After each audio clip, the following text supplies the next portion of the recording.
Hey, Stand Up Memories has a new sponsor. Don't forget the discount. It's the Cycling Frog, and they make seltzer and iced tea lemonade that has THC and CBD in it, and it's all the buzz without alcohol. How cool is that? And it's delicious, and you get 20% off if you use the discount code SUM20.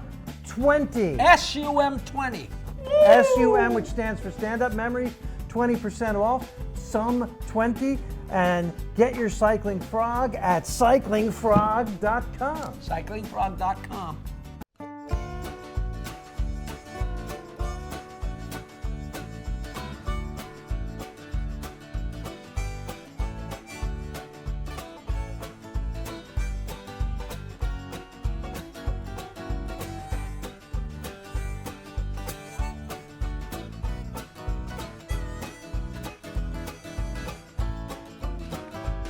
All right, welcome to our delayed taping of Thank Stand God Up that game did not go into extra innings. We It have would to tell the never- audience because we're on now well after the event, but we delayed taping so the Mets could nail down the first game of the doubleheader and go to the playoffs.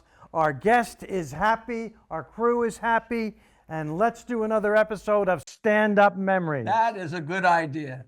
Oh, And well. ladies and gentlemen, we have got one of the funniest comedians ever on the show. I know him from back in the day, and I do mean the day.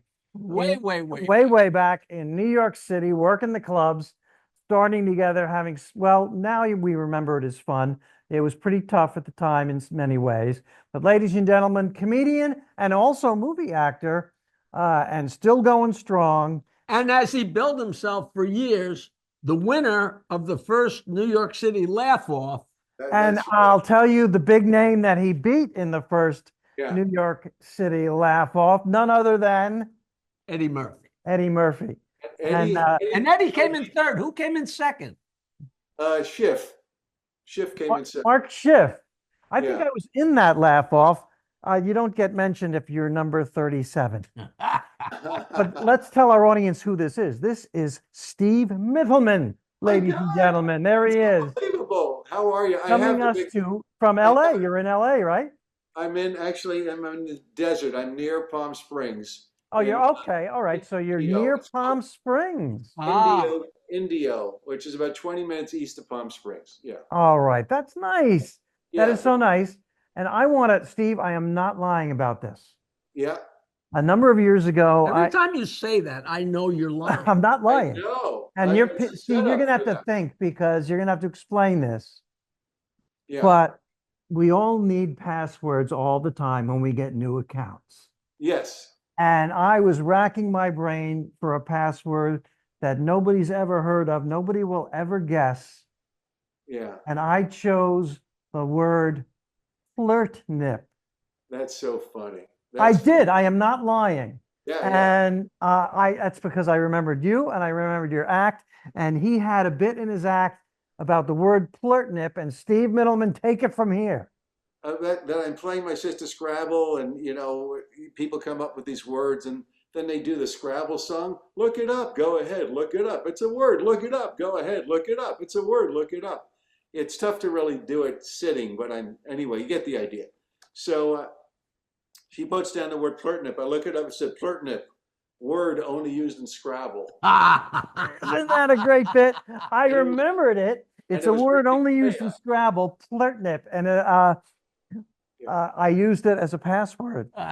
That's really good. I got to tell you, there's a guy, I don't know where he is or how old he is now, but when he was on a college trip, his parents took him to New York, and he wanted to do comedy, and they went to a club. They saw me do the bit. He called me and he apologized. He said, because I was in like Cleveland and I was starting there, and I stole your bit. I changed the name like from flirtnip to like Ziploc or whatever it could be, a weird word, a word only used in Scrabble. And he called me years later and made amends to me. He goes, I'm writing a book about my comedy experience, and the title is his homage to flirtnip and that thing. No kidding. Pretty crazy. Yeah, yeah, yeah. So yeah, You know, imagine having guilt about stealing somebody's comedy material. and yeah, Shut I, up. You know what's really crazy?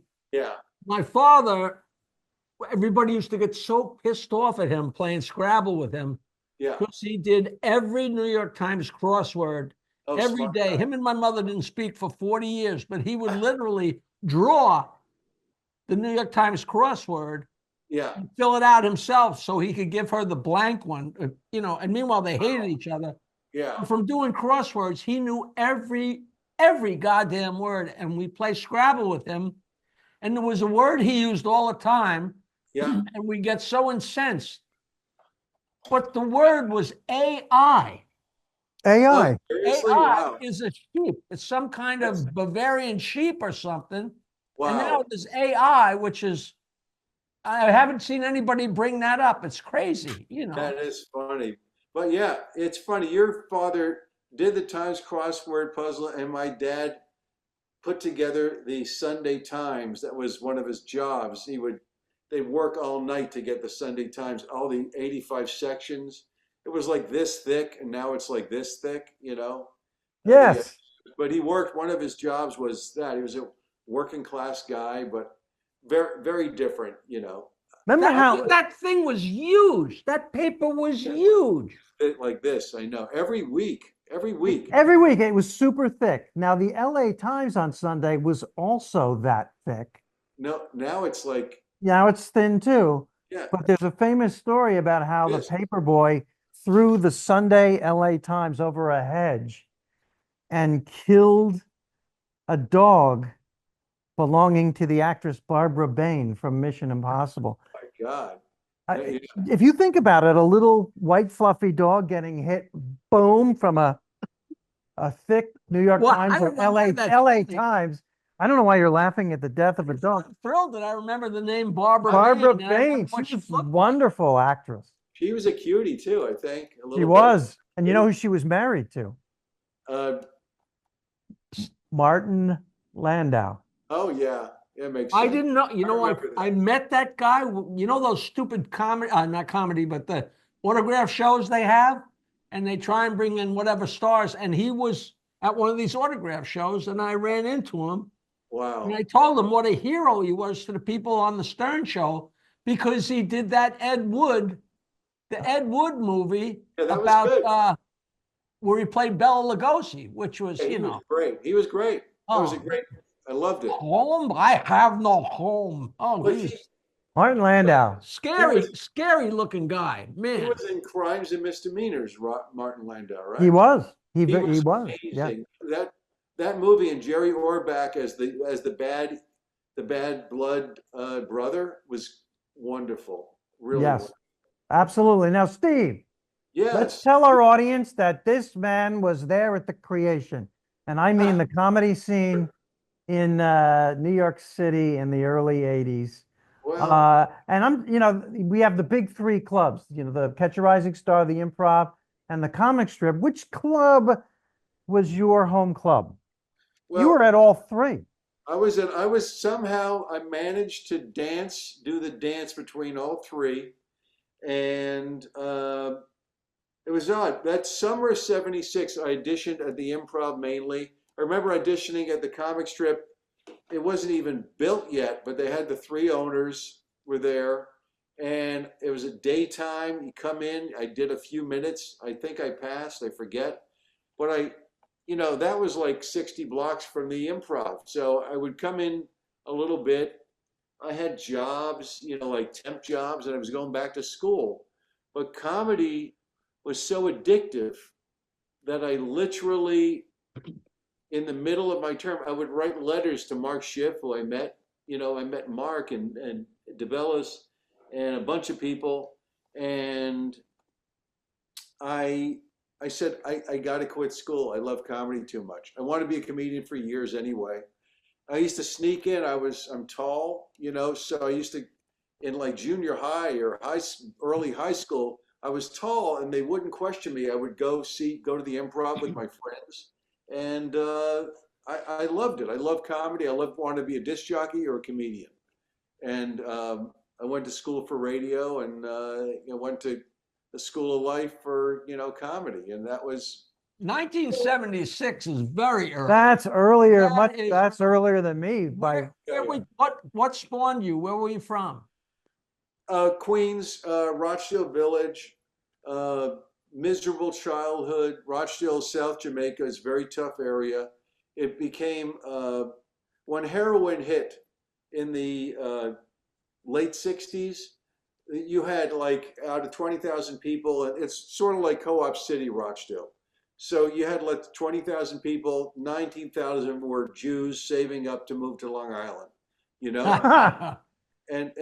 but it was surrounded by a slum, literally a slum. And when heroin addiction hit, the crime rate in Rochdale went up so high, literally out of the 19,000, out of 20,000 Jews, 18,000 moved out within a few years. It was terrible crime. And we stayed because my parents couldn't afford to move. And and those that stayed became very close. So comedy sort of saved my life. I had a miserable childhood. Were you ever mugged? Were you ever robbed? Oh yeah, robbed, beaten up, the whole works. Yeah, really bad. The first and only time I heard, I will not give away the punchline, that I was referred to as something good, and here's the backstory, was the day or 2 days after Martin Luther King was assassinated. I was walking home from school with Clarence Foster, who was my friend, and he was black, and about 12, at least a dozen black guys, everybody was venting, and they were just going to beat me up. I was going to be like Beetle Bailey with Sarge, I would have looked like that. And he said these words to all these guys. I don't know if he knew them or didn't know them, but he and I were very tight. We just happened to be walking home. It wasn't a strategy like, let me walk home with a black guy, We walk home, I get surrounded, and he says these words that may have saved my life, referring to me. He pointed at me and went, "He's cool." And that's all it took. First time I was ever cool in my life, and actually I haven't been cool since, but "he's cool" saved my life. If you were going to be cool, that was certainly the time to be cool. That was the time. It was the day after, maybe 2 days after the assassination. Wow. So when did you first hit the stage? Was it in the city or Rainy Night House or? Oh, that's funny, because before Rochdale, we lived in Glen Oaks, which was walking distance from the Rainy Night House. Which is a small, very small comedy club on Yeah. Union Turnpike I in know. Queens. We should It tell was us. a comedy club. It was a kind of a variety show, right? Or it was. I don't remember much about the variety, but I was like literally, up until the end of third grade, I lived a block from the Rainy Night House. Wow. So I went to Brockport. I went to Baruch. I didn't want to be in college anyway, but I went to Baruch, then I transferred to Brockport, then I transferred to University of Buffalo. In Brockport, they had a Rathskeller, and that's the first time I ever went on stage. I was up all night, overnight. I had a yellow legal pad. I was up all night. I was running by material and stories to the people in my dorm room, wherever I was. And I weaned it down to 5 minutes. I whittled it down, and I bombed, but my closing was a bit that worked. It was about Nixon, and it was Nixon, "I'm dreaming of a white Anglo-Saxon Protestant Christmas, just like the ones I used to know, with no kikes or gooks or guineas, no Niger spikes or Mickeys, just Pat the girls and Bebe Rebozo." Still funny. Yeah. I bombed for 4 minutes, and I closed with that, and it was like, you know how it is. If you close strong, it's not bad. You know And I what's got, scary? My first time on stage yeah, was exactly like his, only changed the name of the college and yeah. changed the fact that my closing bit did not even work. But you do. I had a chance. I had a chance Why to. didn't you just stop? I stop. What are you talking I about? never started. What do you mean stop? I never I started. I should have learned my lesson.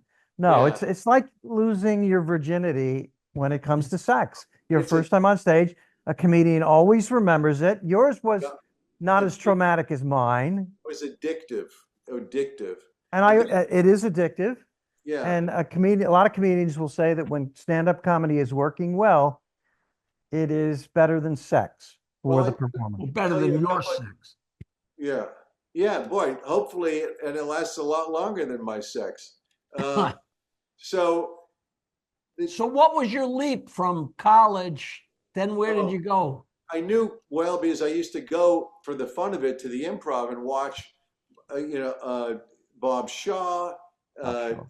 Barry Diamond, Glenn Super, may he rest in peace. You know, uh, I think I saw one of my first times I saw Andy Kaufman there. You know, by the way, there was a British host at the Improv one night, Oh, right? yeah. What's his And name? and and no, literally 10 years later, 20 years later, I went. It was Andy Kaufman. I didn't know. He was just so in character. It was unbelievable. Are you serious? He didn't It was break in, character? He he did the did whole hosting job British? never the whole night in a British accent, and I went, that was Andy. I mean, like that. It just popped in my head out of nowhere one day. You One know? time at Catch a Rising Star, Andy Kaufman came in Yeah, and went up right for his set as a preacher from the South. And he was in disguise. And he yeah, did. And of course, the audience didn't know what to make of it. Nobody knew who he yeah. was or what was going on. And he got off stage and he walked right out. And then it was after he left that we figured out that was Andy Kaufman. That's great. I got to That's tell you something fun. Years ago, there was a documentary about. It was about Tony Clifton. And yes. then Bob Zamuda played Tony, and obviously Andy did, and Andy's brother, all three of them. But with the makeup, you could not tell the difference, right? So I went to this it's called the Silent Movie Theater, is on Fairfax in LA. And I go there and I know Bob, and so, but Bob's in the Tony Clifton makeup, you know. Um, there was like an after party kind of thing, and he's in makeup, and Andy's thing was never break character. You never break character. You know what I mean? He was all in 110%. And Bob in character is Tony Clifton. He goes, nobody else around. He goes, "Hey Steve, how you doing?" I go, "Don't break character. I don't want to know how you're doing. Don't Yeah. break character, Bob. No, you're perfect. Don't Don't break spoil character. everything. Don't spoil it." He spoiled it. He spoiled it. So I used to, the summers of '76, I auditioned. Like the fourth time I was ever on stage, like Diana Ross was in the audience. I was like, what pressure? It was like insane. This is Wow. where? This is where? At the Improv on 44th.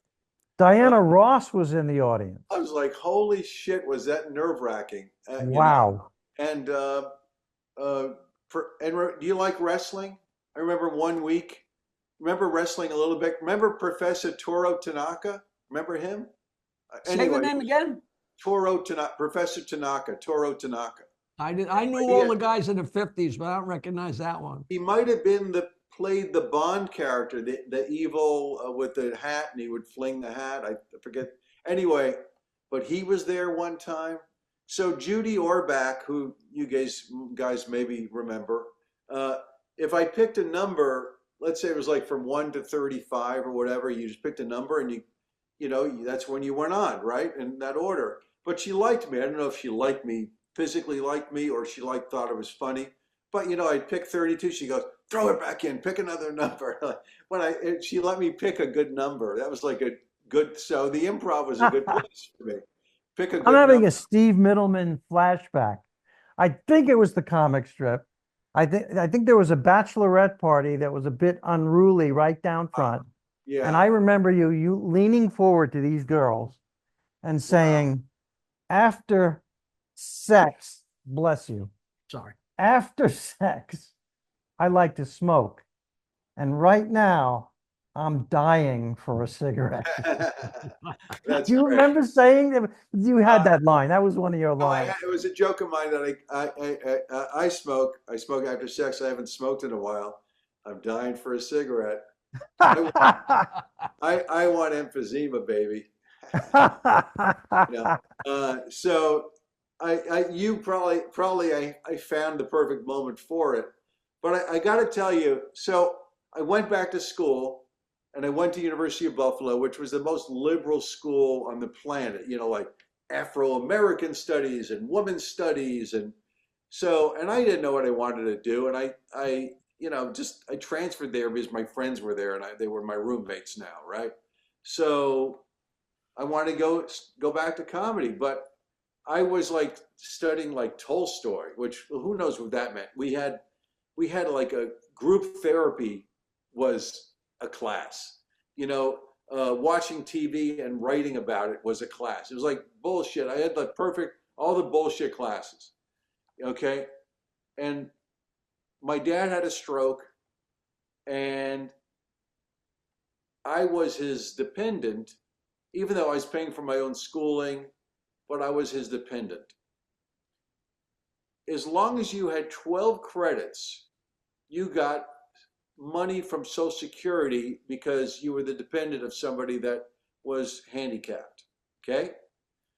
So, because it was such a liberal school and I missed comedy so much, I said to one of the professors, can you kind of oversee me doing a class for 12 credits called stand-up comedy? And he said yes. And Wow.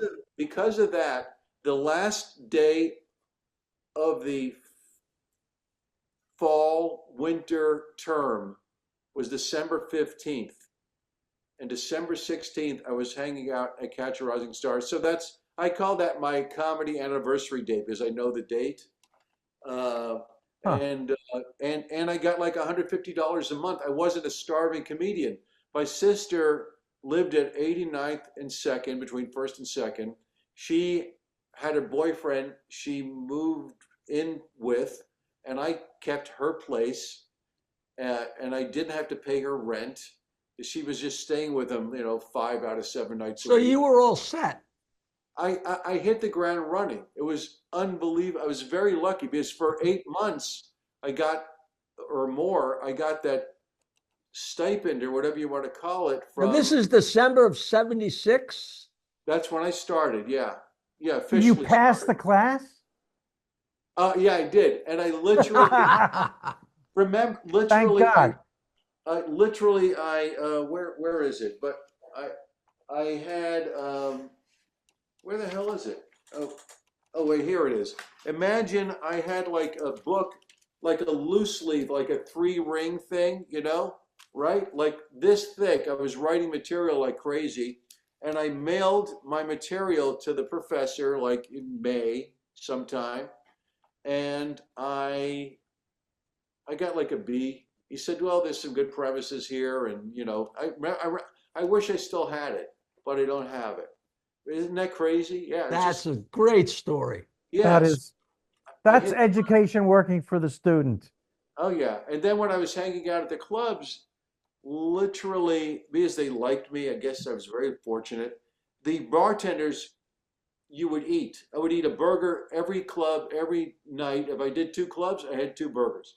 In fact, Mark Schiff he was the sous chef or whatever at the comic strip. He was doing the burgers there, and but on a really good night, if they were in a great mood, I'd get like shrimp scampi. Okay, now the Chinese cook in the Catch a Rising Star, he would he didn't know everybody's name. He hardly spoke English, and he would just refer to once your burger was ready or your shrimp scampi was ready, he would yell out something from your act. You Oh, know, and I had a bit about being going to radio in Brockport and being a disc jockey. And the first day of school, all the future wannabe disc jockeys were there saying hello to each other. Hi, hi, how you doing? How you doing? Hey, hey, how you doing? Coming at you. How you doing? How you doing? Okay. So this Chinese guy, whenever my burger was ready, he would do it in a thick Chinese accent. Hi, hi, how you doing? How you doing? Hi, hi, how you doing? How you doing? That's great. Isn't that great? Anyway, so yeah, that's how I knew my burger was ready. hey, But Steve, do you have yeah, any nightmares from the early days when you started out? Any shows that went really, really wrong? yeah. Well, yeah, I've had, there's heckler moments, and yeah. Um, Fortunately, the first time I got like a 10 o'clock spot, my friend Tom Stern, who was a big, pothead at the time, um, we got wasted. Eventually, I got my own place, literally around the corner from Catch a Rising Star, uh, literally like 3/4 of a block away. I didn't leave that block between the Green Kitchen and my apartment and Catch, and maybe I go to the comic strip. But I didn't leave. I was like one of those mafia guys that, like, you don't leave this block for 3 years, you're on the lam. Don't move. That's how, that's how I was, And ooh, wow. Anyway, the work nightmare moments. One time I don't know how ballsy I was, but it was like 2 in the morning. There were like 4 people in the audience, and I get into a big argument with a guy. F you, hey, I'm going to get you. Just wait till you get off stage, all that stuff, right? And I go, F me, it's like I was behind like where the waitresses are. He's walking out with his girlfriend or date or whatever. And I'm like inches away behind this little thing where the girls get their drinks to bring to the tables. And I found out he had done time for murder. Oh, Jesus. wow. So, I mean, this is who I was going, and I don't know where I got so ballsy, but one particular show. But I've had nightmare moments. There was a thing in Philly, Crystal Ship. They did the Doors hits, right? And Uh-huh. it was at a famous place in Philly, beautiful club. It was 400 seat or whatever, and they could be the toughest crowds in the world. It was February, and they were delayed for like an hour. They were out freezing. The drugs had kicked in, and they go, ladies and gentlemen, welcome to Crystal Ship, and then before Crystal Ship, comedian Steve Mittleman. And I got on stage and literally imagined 300 to 400 people just in unison cursing at me. Just cursing like, fuck you, motherfucker, cocksucker, motherfucker, what the fuck you doing? Get the fuck off stage. Like an endless, and then I don't know again where I got the balls to do this, but I literally went with inside. I get the mic. Oh, here's the mic. Hold on. Yeah, here. Look, I got a mic right here. All right, perfect. Okay, and they're showering me with curses for like 15, 20 minutes. I'm going to them. Fuck me, fuck you all. God, fuck you, motherfuckers, cocksucker. Back and forth for 15, 20 minutes. That's all I had to do. And then I go, thank you, good night, and I cannot believe I didn't walk off stage, or anyway. And then, so obviously that was the second show. The first show I think was bearable, but that second show where they're freezing and wasted. And of Wow. course, the next night after the first show, the booker goes to me, you don't have to do the second show tonight. Thank you. And that night, literally, I forgot I had a spot at the comic strip at like 2 in the morning. I had like a 2 a.m. spot. And I actually took the bus home from Philly, got to New York, Port Authority, took maybe a cab up, and I did a set in 2 different cities in the same I've night. I've never heard of somebody hitting Philly and New York in one Wow. night. Yeah. That is Yeah. very, very cool. It was stage time, you know. Yeah, that was stage time. Do you know what's happening? We have Those opening for a rock band was The just worst. nightmare. don't you have a great story about? I would love to say you were doing it for the money but you weren't. You weren't getting shit, you I know. wasn't getting shit. My No. story is I opened for War at a Oh, place in Poughkeepsie. The yeah. band War, only without Eric Burden. Oh, And they had tons of stuff and maracas and all kinds of drums. And it was just, the stage was a free for all. yeah. And I went up. It was a place called The Chance. It was an old vaudeville house. And I Wow. bombed so bad, but at the Wow. end of the 20 minutes, I kind of was getting them, kind of got a vibe on what might work. And then Yeah. I got off stage. I said, you know what? I really sucked, but now I got their number and I know I'll get them next show. Yeah. And we go, and the show is over, and I'm sitting out there waiting for the next show. And the announcer goes, "Oh, we have a very light audience for the second show, so you're all invited to stay." Oh no. I will never know. I don't know what I drank or what I did, but somehow Uh, did you ingratiate yourself? Could you pick it up from where you left off, or no? I don't have any memory. All I know is I just started pounding on the liquor, Hey, you know. Wow. Steve, you know what Jackie means when he says, I was starting to get the audience? He Yeah. means one guy in the back row went, I've seen you do shows and get less. Yeah. well, You're that's true reminded. too.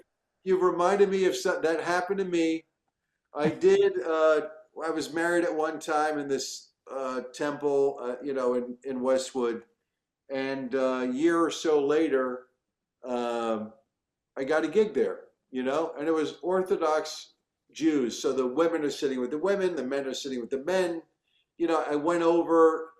I was sitting next to the rabbi, and I went over um, every joke. You know, and you know, he said, "Nah, I don't think so. That's not right. You can't do that." And like one joke left. Okay, so I go on stage. Before I go on stage, it's you know what klezmer music is? Da da da da da da da. You know, the very Jewy. You know, lively Jewish. You know, and so the guy introduces me, and the band is a klezmer band, and they're doing the Tonight Show music. Da da da da da da da da da da da da da da da da da. And I get up there and I take the mic, and the guy doesn't stop, and I'm stuck up there. Da da da da da da da, and I'm going, thank you, and they're da da da da da da da da da da da da da, and I'm going, guys, okay, I'm here. You're supposed to stop. This is how it works. Okay, and then I bombed. You know, I bombed the whole time. Okay, now Dennis Prager, if you know who that is, he was a radio or Yeah. still is a radio personality, and he's whatever. Anyway, he laughed at one joke. That's what you reminded me of the story, and he went, "Huh," and that was it. The joke was Jesus. I got ripped off. I was in Italy. I got ripped off on a piece of art. It was Jesus eating Nabisco graham crackers and milk. The last snack. The last The snack. last snack. Okay, and he Oh. went, huh? And now I had to run out there because I was meeting my wife, and we were going to see the movie. Oh God, I forget the name of it, but very popular movie. Cinema Paradiso. At the time, it was very popular. Right. It was like late 90s, 1990 maybe. So I was meeting them. I said thank you to the guy who pays me, the guy that, you know, so then I leave, I catch them, we see the movie, it's a great movie. The next day, I have a message on my machine. Now, the Orthodox Jews are not the most demonstrative most of the time audiences. They'll just go, that's it. I mean, that's just go. You know, and I'm not Orthodox, and I'm lucky if I could do anything with an Orthodox crowd. Okay, so it's like, so I get a message on my answering machine, right, the next day from the guy that booked me. You killed. They loved you. It was insane. They went nuts for you. I swear, I bombed for 20 minutes. All I got was, but I got a lot of,